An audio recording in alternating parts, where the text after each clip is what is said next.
दोस्तों, कैसे हैं आप सभी लोग। आज हम लोग फिर से अपनी सीरीज को कंटिन्यू करने वाले हैं। 2011 से 2024 तक के सीटेट के जितने प्रीवियस ईयर में आए हुए क्वेश्चन उसको हम सॉल्व कर रहे थे। तो आइए देखते हैं क्वेश्चंस क्या कह रहे हैं। निम्नलिखित में से कौन सा सही है। 1000 के पूर्ववर्ती का पूर्ववर्ती 999 होगा, यानी 1000 के पूर्ववर्ती का पूर्ववर्ती 999 होगा। तो 1000 का पूर्ववर्ती जो होगा वो 999 होगा और इसका पूर्ववर्ती होगा 998। ठीक है, ये क्या हो जाएगा, ऑप्शन गलत हो जाएगा। पूर्ववर्ती मतलब होता है एक अंक पीछे। जैसे 1000 है तो उसके एक अंक पीछे 999। ठीक है, और उसी तरह पूछ रहा है कि अगला ऑप्शन है 1000 के पूर्ववर्ती का परवर्ती 1001 है।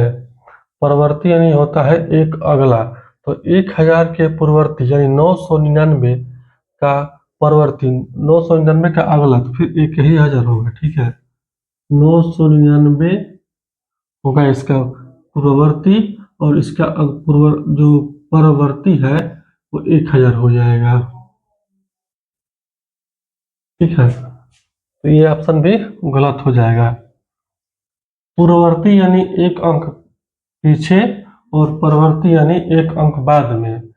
जैसे हम मान लीजिए 5 लिख दिए, ठीक, तो पूर्ववर्ती जो है वो 4 हो जाएगा और परवर्ती यानी एक आगे एक अंक जोड़ देंगे, ये हो जाएगा 6 हो जाएगा। ठीक है, तो ये संख्या जो हमें लिखी हुई है वो पूर्ववर्ती है और ये जो है परवर्ती है। ठीक है ना, इसको अंग्रेजी भाषा में सक्सीडर एंड प्रोसीडर बोलते हैं। 1000 के परवर्ती का पूर्ववर्ती 1002 है। 1000 का परवर्ती यानी 1001, एक एक अंक आगे और इसका एक अंक पीछे 1002 है, तो नहीं 1000 हो जाएगा इसका। ठीक है ना, 1000 के परवर्ती, परवर्ती माने 1001, एक आगे और पूर्ववर्ती यानी एक पूर्ववर्ती है 1000। ठीक है, तो 1000 के परवर्ती यानी 1000 एक हो जाएगा। ठीक, और इसका पूर्ववर्ती 1000 हो जाएगा। 1000 के परवर्ती यानी 1000 से एक संख्या आगे 1001 हो जाएगा और इसका पूर्ववर्ती माने इसका जो पिछला होगा वो क्या हो जाएगा, इसका पूर्ववर्ती हो जाएगा। तो 1000 है, तो ये सही ऑप्शन है। ठीक है, तो देखिए हम यहाँ पे लिख देते हैं पूर्ववर्ती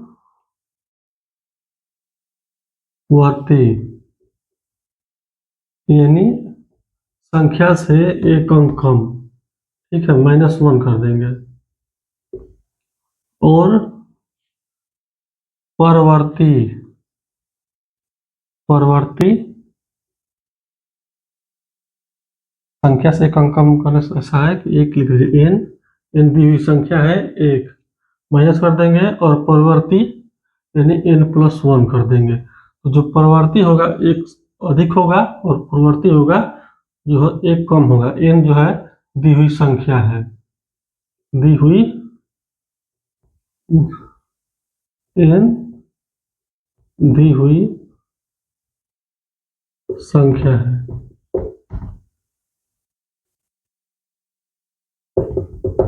ठीक है, समझ में आया आपको। चलिए ठीक है, अब आगे देखते हैं हम लोग। आइए देखते हैं, अगला क्वेश्चन हमारा है, एक दुकान में 239 खिलौने हैं, 70 और लाए गए खिलौने, उनमें से 152 बिक गए, बचे हुए खिलौनों की संख्या क्या थी। ये हमको एडिशन का संपर्क पूछता है। एडिशन मतलब कैसे हम जोड़ते हैं, कैसे घटाते हैं, इसमें बस यही पूछा जाता है। ठीक है, इसका कहने का अर्थ यह है कि 239 खिलौने थे पहले से हमारे पास। ठीक है, 70 और लागे, इसको हम ऐड कर देंगे। ठीक, 9 7 3 10, 1 2 1 3, 309 खिलौने हो गए। उनमें से 152 बिक गए, तो 152 हमारे पास से चला जाएगा, तो उसको क्या कर देंगे, माइनस कर देंगे। 152, तो 309 माइनस 152, 7 5 2 1, 157 हो जाएगा आंसर। ठीक है, तो हमें हम चेक करना है कि कौन सा प्रोसेस करेंगे तो हमारा 157 आंसर आ जाएगा। ठीक है, और यहाँ पर देखिए, पहले हमने क्या किया, 39 प्लस क्या करना है, इसमें 70 ऐड करना है, तो इसमें यहाँ पे क्या करते हैं, माइनस कर दिया है, तो ये गलत हो जाएगा। ठीक, 239, ये देखिए 239 माइनस 70, यहाँ पे क्या किया है, माइनस कर दिया है, तो ये भी गलत हो जाएगा। यहाँ पर क्या किया है, 239 प्लस 70, 78 तो किया है, पर यहाँ पे माइनस 152 करना था, तो इसको नहीं किया है। ठीक है, तो इसको हम चेक करेंगे, तो क्या आ जाएगा, 157 आ जाएगा।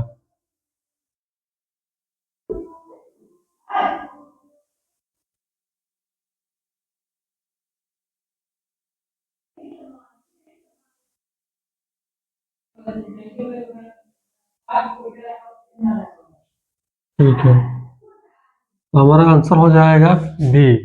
पहले हम 239 खिलौने थे हमारे पास, फिर उसमें से 70 आया तो उसको हम ऐड कर देंगे, फिर हमने उसको 152 बेच दिए, तो उसको हम क्या कर देंगे, इसमें से सब्ट्रैक्ट कर देंगे, तो हमारा 157 इसका आंसर आ जाएगा। इसको आपको करेक्ट आंसर नहीं बता रहे, प्रोसेस क्या करेंगे वो हमें बता रहे हैं। तो 239 था, फिर उसमें 70 ऐड कर देंगे, जैसे फिर उसमें से खिलौने आ रहे हैं, जो पहले आपके पास खिलौने थे उसमें से दूसरे खिलौने आ रहे हैं, तो उसको क्या करेंगे, ऐड करेंगे, फिर इसमें से माइनस कर देंगे, जो खिलौने बिक गए उसको। यही हमें प्रोसेस दिखाना था, तो ऑप्शन ऐसे दिया रहेगा कि ये नहीं दिया रहेगा कि 157 हमें इसका आंसर होगा। हमें ये प्रोसेस दिया हुआ है कि क्या करेंगे तो इसका आंसर आएगा। तो 239 प्लस 70 माइनस 152 करेंगे तो हमारा आंसर आ जाएगा। देखिए अगला क्वेश्चन हमारा है, एक पेंसिल का मूल्य 2.5 रुपये है। अमित 1.5 दर्जन पेंसिल खरीदता है और दुकानदार को 100 रुपये का नोट देता है, उसे कितने रुपए वापस मिलेंगे? तो सबसे पहले क्वेश्चन में क्या है, दर्जन। दर्जन का मतलब क्या होता है, देखिए, तो दर्जन का मतलब होता है एक, 1 डजन, यानी अंग्रेजी भाषा में इसे डजन बोलते हैं। एक दर्जन में 12 पीस होते हैं। जैसे कोई वस्तु आपने खरीदा और बोले कि 1 दर्जन दे दीजिए, तो वो आपको 12 पीस देगा। ठीक है,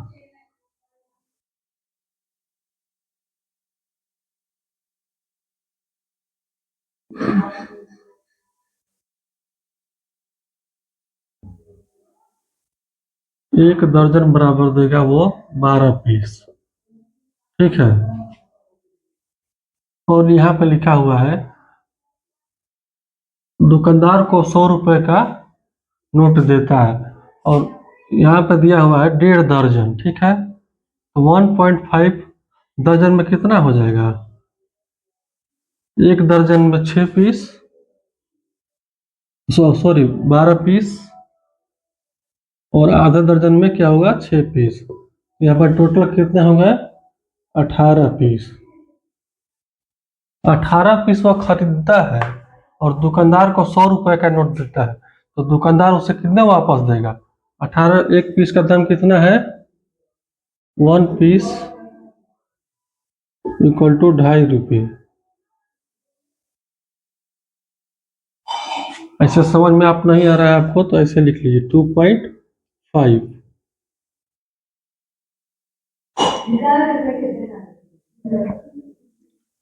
प्राइमरी के बच्चों को पढ़ाना है तो क्या करेंगे, जब कंपटीशन का एग्जाम देने जाइएगा तब हार्ड क्वेश्चन आएगा।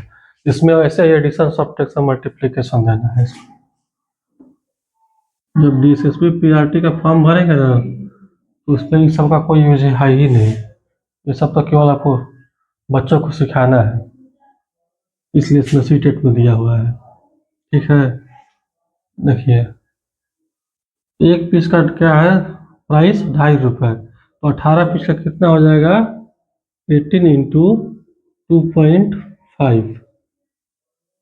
ठीक है, देखिए अगर करना होगा सिंपली 2.5 से गुणा नहीं कर पा रहे हैं तो ऐसे लिखिए 18 इंटू 2 प्लस 1 तो 1/2 लिखिए। ठीक, 2 + 1/2 क्या हो जाएगा 2.5 हो जाएगा। ठीक, 18 दूनी के 36, फिर ऐसे करेंगे 36 प्लस 18 इंटू 1/2 9, 36 + 9 कितना हो जाएगा 45 रुपये। तो क्या क्या हो गया ये पेंसिल का मूल्य हो गया 18 पेंसिल का। 18 पेंसिल आपको एग्जाम में ऐसा लिखना नहीं, आपको केवल टिक लगाना है। 18 पेंसिल बराबर 45 रुपये, तो उस कितना नोट दिया हुआ है 100 रुपये। 100 रुपये का नोट दिया हुआ है, तो 100 रुपये में से 45 रुपये माइनस हो जाएगा, क्योंकि दुकानदार तो इतने का ही ना उसको दिया हुआ है पेंसिल, उसमें से माइनस कर देंगे। इसके कितना आ जाएगा 55 रुपीज। ये क्लास उन्हीं बच्चों के लिए है जो इनका बेसिक बहुत कमजोर है,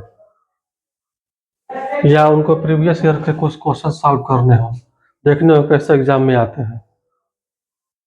घबराना नहीं, बिल्कुल ऐसे ही एग्जाम में आते हैं, और ये 2012 में आया हुआ है सीटेट, 2012 में आया हुआ है।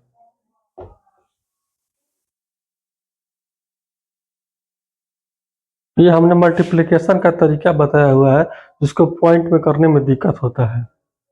ठीक है, तो यहाँ से पॉइंट खत्म हो जाएगा, 2 + 1/2 कर देंगे, 18 से मल्टीप्लाई कर देंगे, तो आप पॉइंटों से बच सकते हैं।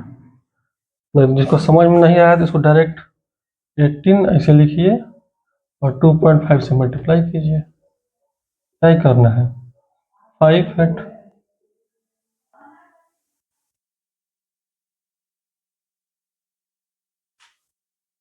2 8 जा 16 1 2 1 जा 2 3 9 9 6 15 1 3 1 4 45। ठीक है, तो ऐसे भी आंसर आ जाएगा, लेकिन इससे बहुत जल्दी होगा, तुरंत होगा। जिसको कैलकुलेशन आता हो ऐसे करेंगे, नहीं आता है तो आप ऐसे भी करिए, पॉइंट से बचने के लिए इसको कर सकते हैं। देखिए अगला क्वेश्चन है हमारा 3759 इंटू 9573 के गुणनफल के दहाई अंक और इकाई अंक का योगफल क्या है। ठीक है, सबसे पहले हम जानेंगे कि इकाई दहाई अंक क्या होता है। तो देखिए जब यदि कोई हम नंबर लिखते हैं तो क्या होता है 1 1 ऐसे लिख लीजिए। ठीक, ये होता है वंस इकाई, ये होता है टेंस दहाई, ये होता है 100, ये होता है 1000, और ये होता है 10,000, और यहाँ तक लिख लाख, ये होता है लाख, और ये होता है 10 लाख। ठीक है, उसको हम राइट टू लेफ्ट में काउंट करते हुए आते हैं 1 टेंस 100 1000 10,000 लाख 10 लाख 10 लाख। ठीक है,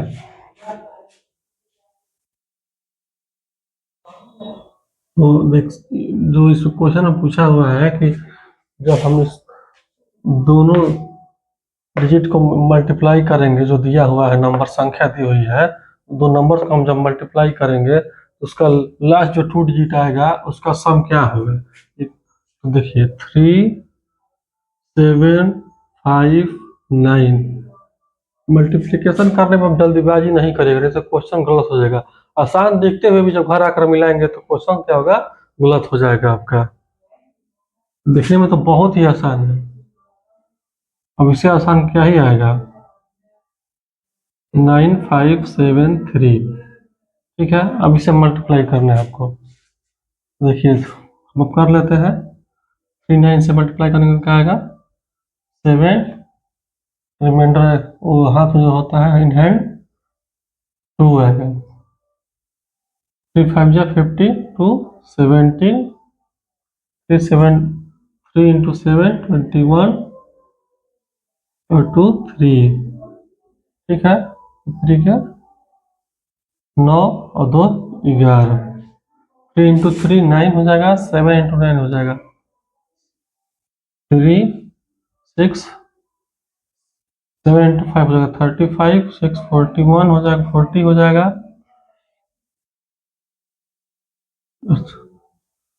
5 7 इंटू 3 21, 5 26, बस क्योंकि आपको ना इधर की जरूरत है ही नहीं, सिर्फ लास्ट के 2 अंक जो है उन्हीं की जरूरत है यहीं तक। तो देखिए ये 7 होगा तो यहाँ पे क्या हो जाएगा 10 हो जाएगा, ठीक, तो एक यहाँ से हट जाएगा क्योंकि इन हैंड में आ जाता है, तो 3 1 4 1 5 हो जाएगा यहाँ पे, ठीक। तो सिर्फ आपको यहीं तक जरूरत है क्योंकि अगला जो भी मल्टीप्लाई करेंगे आप यहाँ से शुरू करेंगे, आपको यहाँ की जरूरत ही नहीं है, 0 और ये 7, तो 0 और प्लस 7 होगा यहाँ पे, ठीक। लास्ट डिजिट यही आएगा 0 और 7, ठीक है, तो यहाँ पे क्या हो जाएगा 7 आ जाएगा, तो इसका आंसर होगा यहाँ पे 7, ऑप्शन डी हो जाएगा सही। इन दोनों संख्याओं को मल्टीप्लाई करने पर हमें क्या आया लास्ट डिजिट, यहाँ पे 7 आएगा और यहाँ पे 0 आएगा, तो दोनों को सम करेंगे तो क्या आ जाएगा, यहाँ पे 7 आ जाएगा, ठीक है। बस इसमें और कोई सीखने वाली बात नहीं है, बस आपको समझना है कि यूनिट डिजिट में क्या आएगा। देखिए यूनिट में ये आया, टेंस में ये आया, दोनों को मल्टीप्लाई कर देंगे, पूछा हुआ है यहाँ पे इकाई और दहाई के अंकों का जो भी आएगा डिजिट उसे हम ऐड कर देंगे, ठीक है। देखिए अगला क्वेश्चन है 1/2 में कितने 1/8 है।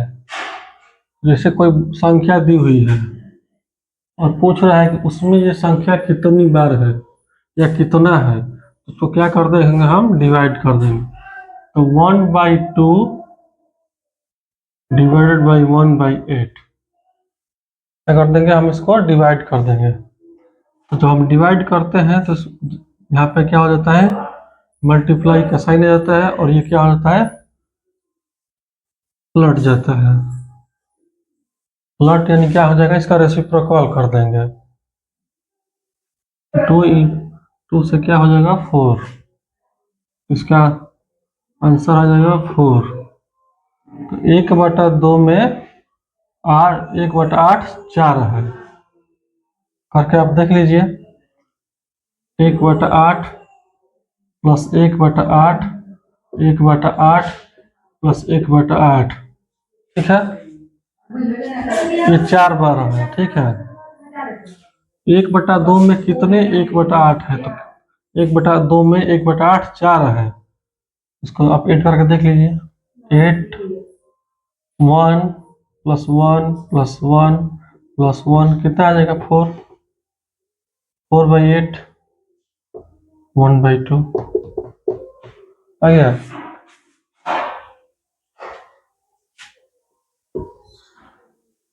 तो 4 बार 1/8 जो को ऐड करेंगे तो 1/2 आ जाएगा, ठीक है, तो इसका ऑप्शन हो जाएगा 4।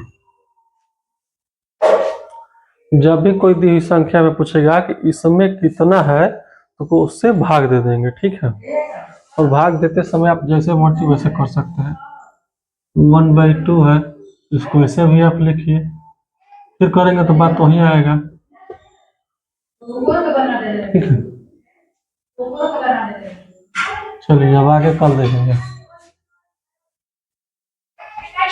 2012 तक यहाँ तक हम लोग ने सॉल्व कर लिया है, 2012 तक हमारा क्या हो गया कंप्लीट हो गया। एक दो जो क्वेश्चन है वो फिगर वाला है, तो इसका फिगर बनाना बहुत ही मुश्किल है, ठीक है, जब डिजिटल बोर्ड लेंगे तो आप ट्राई करेंगे हम उसको, वैसे फिगर वाले क्वेश्चन आसान है आप लोग कर लेंगे।